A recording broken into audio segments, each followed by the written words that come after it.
Bismillahirrahmanirrahim. Assalamualaikum warahmatullahi wabarakatuh. Perkenalkan, nama saya Ahmad Hanif Hidayatullah.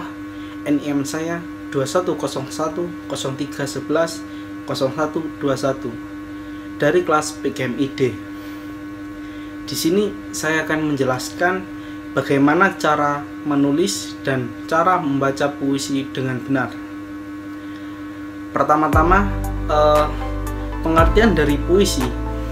Puisi menurut KBBI adalah kumpulan ragam sastra yang bahasanya tersusun dalam suatu irama, matra, rima, dan serta penyusunannya itu baik itu larik maupun bait, dan bahasanya itu dipandang indah oleh pembacanya dan penuh dengan suatu makna atau arti. Puisi itu memiliki struktur yang dapat dibedakan menjadi dua, yaitu struktur fisik puisi dan struktur puisi batin. Nah, tujuan dibuatnya suatu puisi adalah sebagai sarana untuk menyalurkan gagasan, sekaligus sebagai sarana menyalurkan hobi. Sementara itu, manfaat puisi adalah agar kita menjadi lebih peka terhadap sekitar serta menstabilkan perasaan.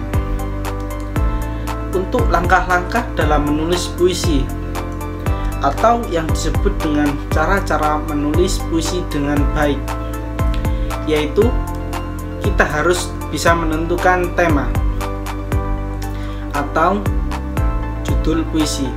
Nah, tema merupakan gagasan pokok atau penyair lewat puisi.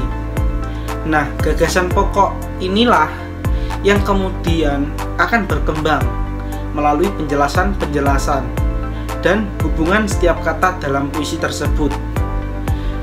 Dari tema, kita akan menjadi kerangka dan mengembangkan puisi. Yang kedua, yaitu rangkaian puisi dengan diksi dan rima yang tepat. Maksud dari diksi dan rima yang tepat adalah, diksi adalah sebuah pilihan kata yang tepat dan selaras untuk mengungkapkan gagasan sehingga diperoleh efek tertentu. Sedangkan rima yaitu persamaan bunyi baik yang terdapat di awal, di tengah maupun di akhir. Dalam menulis puisi, seorang penyair harus mempertimbangkan kata yang dipilih dalam puisi tersebut. Untuk yang ketiga, yaitu memakai majas yang sesuai dengan tema puisi yang telah kita buat. Nah, majas atau biasa kita kenal yaitu gaya bahasa yang digunakan untuk membuat karya sastra semakin hidup. Nah, biasanya majas ditemui dalam tulisan puisi maupun prosa. Tujuan penulisan majas yaitu untuk memperkaya pilihan kata dan bahasa dalam sebuah karya. Dan yang keempat, yaitu menentukan bait yang akan digunakan. Maksud dari bait tersendiri yaitu bagian dari teks berirama atau puisi atau yang disebut dengan lirik lagu, yang terdiri dari berbagai macam baris yang tersusun secara harmonis, menyerupai pengertian paragraf dalam sastra atau tulisan bebas. Dan yang kelima, yang terakhir, yaitu menggunakan imajinasi untuk mengembangkan suatu karya puisi. Maksud dari imajinasi tersebut adalah kata atau susunan kata yang dapat menimbulkan khayalan atau imajinasi. Dengan daya imajinasi tersebut, pembaca seolah-olah merasa, mendengar, atau melihat sesuatu yang diungkapkan oleh penyair. Nah, berikut langkah-langkah untuk membaca puisi dengan benar. yaitu yang pertama, memahami makna dan suasana yang terkandung dalam puisi.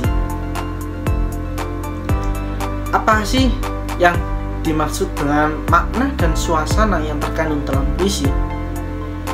Kita perlu memahami makna puisi yang akan dibicarakan terlebih dahulu.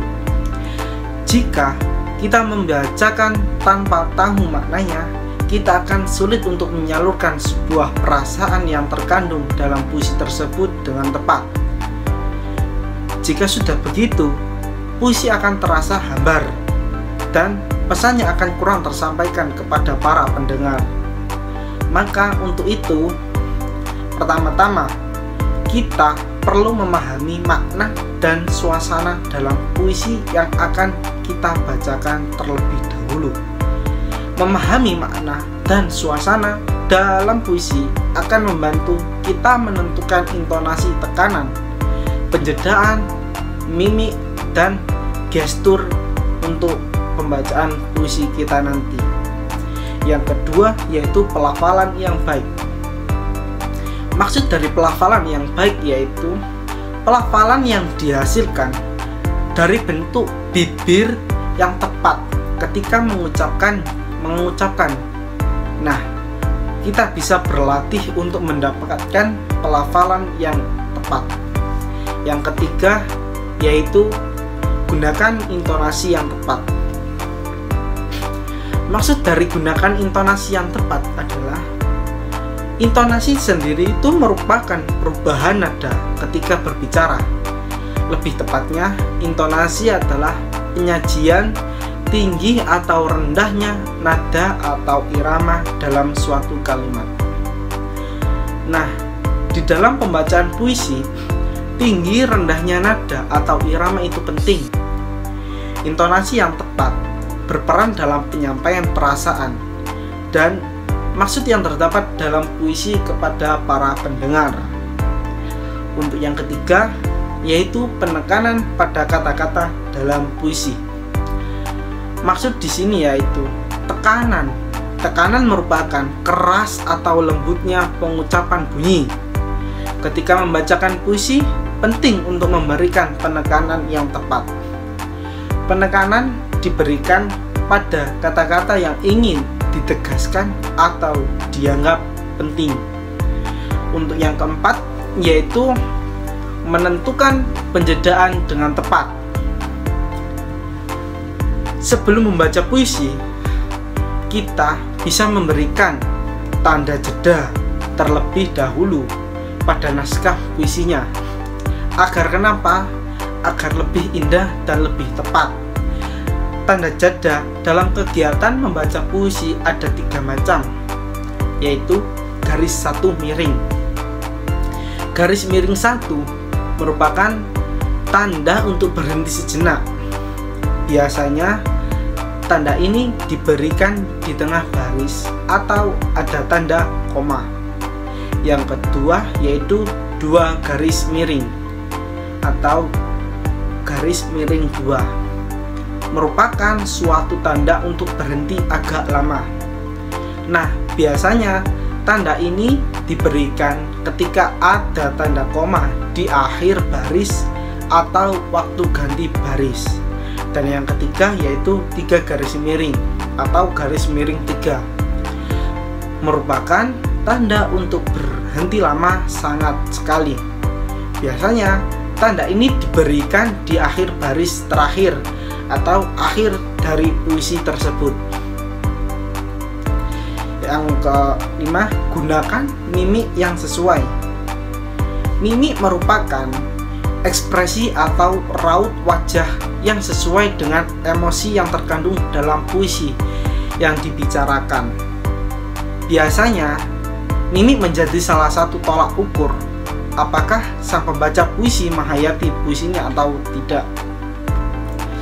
Contohnya, puisi yang berisi perjuangan dapat diekspresikan dengan mimik yang tegas, sedangkan puisi yang berisi kehilangan dapat diekspresikan dengan mimik yang sedih. Yang terakhir yaitu percaya diri. Kenapa? Kita harus percaya diri agar penampilan kita lebih bagus dan lebih tepat. Tidak hanya itu, latihan yang cukup dapat meningkatkan kepercayaan diri pada anak ketika tampil. Kepercayaan diri dibutuhkan saat tampil untuk memberikan hasil yang sesuai dengan usaha yang telah kita kerahkan atau yang telah kita capaikan. Cukup sekian dari saya. Apabila ada salah atau pengucapan yang kurang tepat atau tidak berkenan di hati para pendengar, saya pribadi memohon maaf sebesar-besarnya. Akhirul kalam, wassalamualaikum warahmatullahi wabarakatuh.